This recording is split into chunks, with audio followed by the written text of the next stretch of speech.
This is the all-new Isuzu D-Max, the latest incarnation of Isuzu's legendary pickup truck. But although brand new, you won't find any hybrid power plants or EV setups here. Now offered with a smaller 1.9 litre turbo diesel engine, but still claiming 3.5 tonnes towing capability and over 1,200 kilos of payload, can this brand new iteration of the D-Max really live up to expectations? In this video, we're going to find out. I'm John and you're watching Johnny Gets Cash. So, the keen-eyed amongst you may have noticed that this is no ordinary D-Max I have here. In fact, this is a top-of-the-line V-Cross double cab. But on top of that, this is a steel edition, meaning this vehicle has absolutely everything you could ask for, plus some.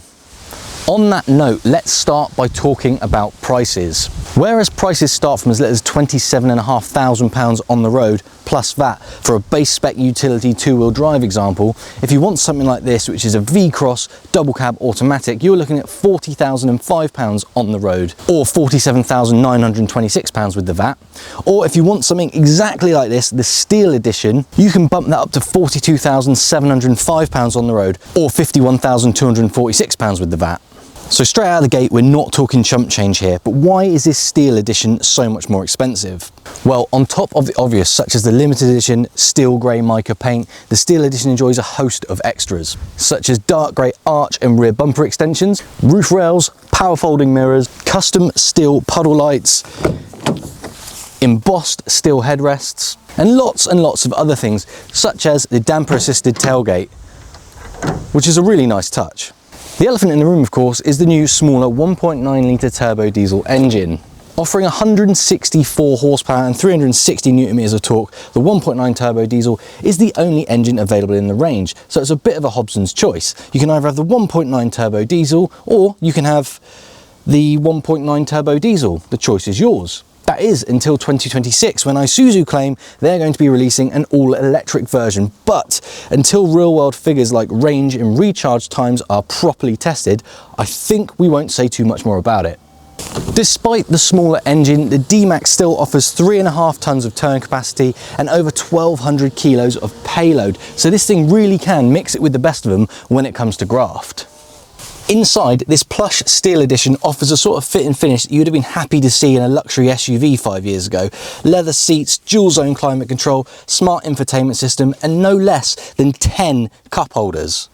Isuzu have definitely taken it seriously with the new D-Max. As well as making the car more fuel efficient, it's also received Euro 6 compliance. They've also made the whole thing beefier and stronger before by strengthening that ladder chassis and including an extra cross member.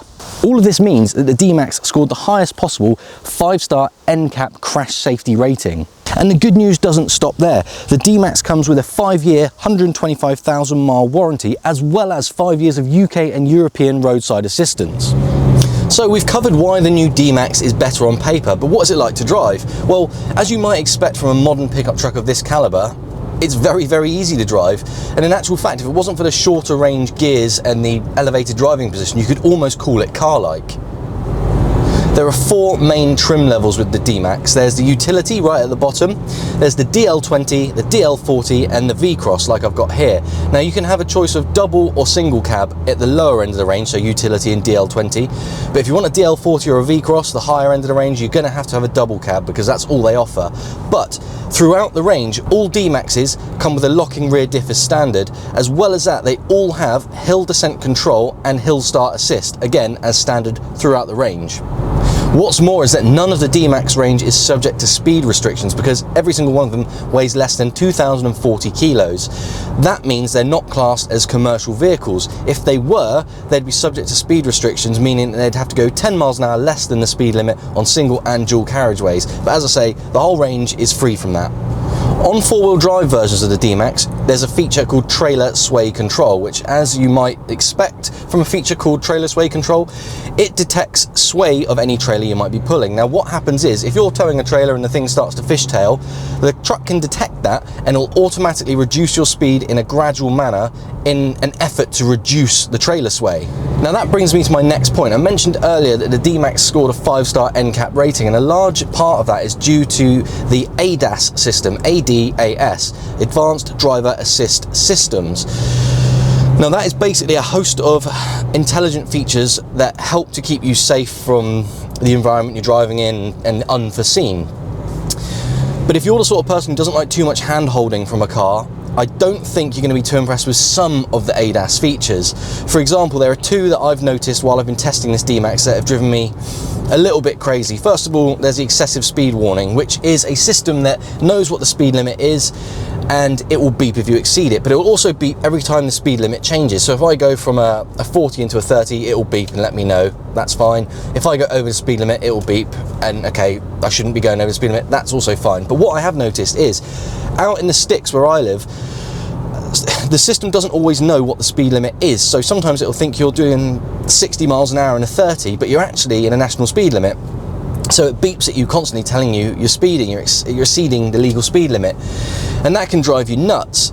Now you can turn that feature off in the car's infotainment system, but every time you get out of the car and turn it off, when you get back in and turn it on, all the ADAS systems are live again. So you're gonna have to turn it off every time you get in the car if you don't want it on. The other feature I've noticed, which is a little bit concerning, is what's known as autonomous braking. So obvious what it is, it means the car can brake for you. Now that's fantastic. If someone brake checks you or a kid runs out in front of you or something, the car will detect that and slam the brakes on, and in that use case you'd be very grateful to have it. But coming back to what I said before, I live out in the sticks, and I think a lot of people who buy these trucks are going to be living out in the sticks, and there's a lot of narrow single carriageway lanes that we drive down. And on those narrow country lanes there are always hedges on either side, and with that you have overhanging branches, leaves, brambles, things like that. And this has happened to me a couple of times now driving this DMAX. I'll be going along 25, 30 miles an hour down a narrow lane, it'll detect what it thinks is an obstacle, but it's actually a bramble, and it'll give you a couple of warning beeps, but before you've had a chance to register what it is, it will slam the anchors on. And I've got to tell you, it'll make you jump the first few times that happens. Now fortunately for me, I haven't been followed closely by anyone when that's happened, but I can only imagine if someone was going along behind you a bit too close and the truck detects a bramble sticking out and it thinks it needs to avoid that and slams the brakes on, you might have avoided hitting a bramble, but you're going to have someone driving to the back of you. Not ideal. Once again, you can turn that feature off in the infotainment system, but as soon as you turn the car off and get back in it, it's going to be live again, so you need to remember to do it every time. Despite those modern driver aids, though, I do feel like the DMAX has stayed true to its pickup truck roots. I mean, you've got leaf springs in the rear, I've got selectable two-wheel drive, four-wheel drive high, four-wheel drive low, and of course that, as standard, locking rear diff. But in addition to that locking rear diff, there's something called rough terrain mode, which is essentially a smart four-wheel drive system that takes power from any wheels that might be spinning and feeds it to the wheels with the most traction. On the subject of the DMAX being true to its roots as a proper pickup truck, part of a pickup truck is that it has to be a four-wheel drive off-roadable vehicle, in my opinion. So what I'm going to do is take the DMAX off-road now and see how it handles a deeply rutted, steep field. Okay, so for the off-road portion of this video, I have come to a friend's farm. Fairly steep land here. I think the first thing I'm going to do, we've got quite a steep hill here. First thing I'm going to do is check downhill descent control. So we'll switch that on. Got the light on the dash. Okay. Do the usual, keep my knees up so you can see it. Haven't got my feet on the pedals at all. I don't think any of us are surprised that the DMAX is handling this absolutely perfectly. I don't know why I've got my hands off the wheel. That's nothing to do with hill descent control, but it does show how predictable and smooth the system is. It's handling this absolutely perfectly. Now obviously I don't have a trailer on and I don't have any payload in the back of the truck, but I've got no reason to think it wouldn't be just as controlled if I did.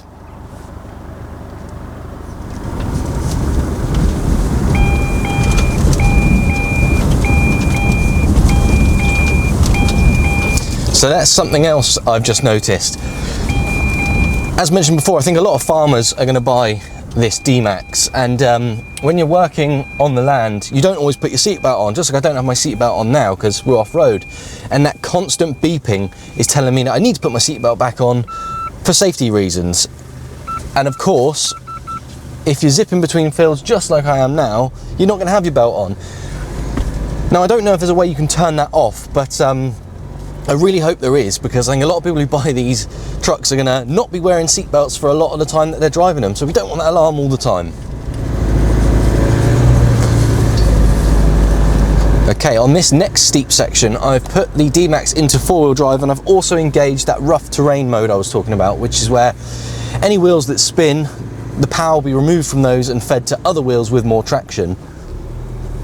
Now, although it's a lovely, lovely sunny day and the ground is very dry, I'm hoping this is going to give it something of a test, because this is quite a rough field, and the surface is a little bit loose because I think some work has been done in here recently. So I think it's a fairly accurate test of the sort of jobs that this truck will probably be having in its day-to-day life.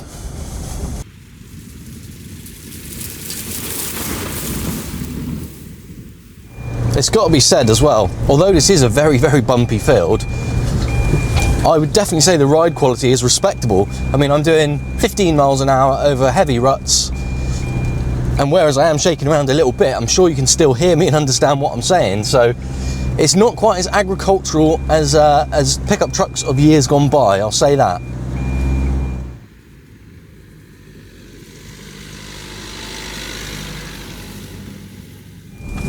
Okay, this is a good one. We've got a camber going on here, and I was kind of hoping to see if the back of the truck would break away as I'm traversing it, and it's not having a bit of it. It's holding itself absolutely perfectly. Now, this is on just road tyres. There isn't any special tyres fitted to this pickup. I was kind of hoping that it would be a bit more of a challenge for it, but it's really not struggling at all. It's just another day, another dollar for the old DMAX.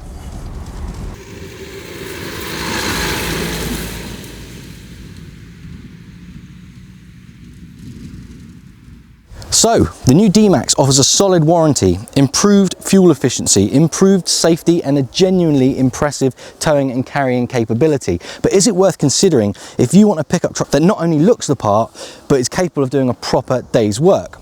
I think the answer is a resounding yes. Of course, I did find it a bit annoying, the excessive hand-holding from the ADAS system, but I understand why Isuzu have done it. It's helped with the safety rating of the vehicle. But if you can look past all the really modern bits like ADAS, I think this Isuzu is as much of a proper working truck as any Isuzu from years gone by. But what do you think? Let me know down in the comments below what you think of this new DMAX. You have been watching Johnny Gets Cash. If you've enjoyed this video, please make sure you're subscribed and you have your notifications turned on. As always, thank you ever so much for watching, and I will catch you on the next one. Cheers.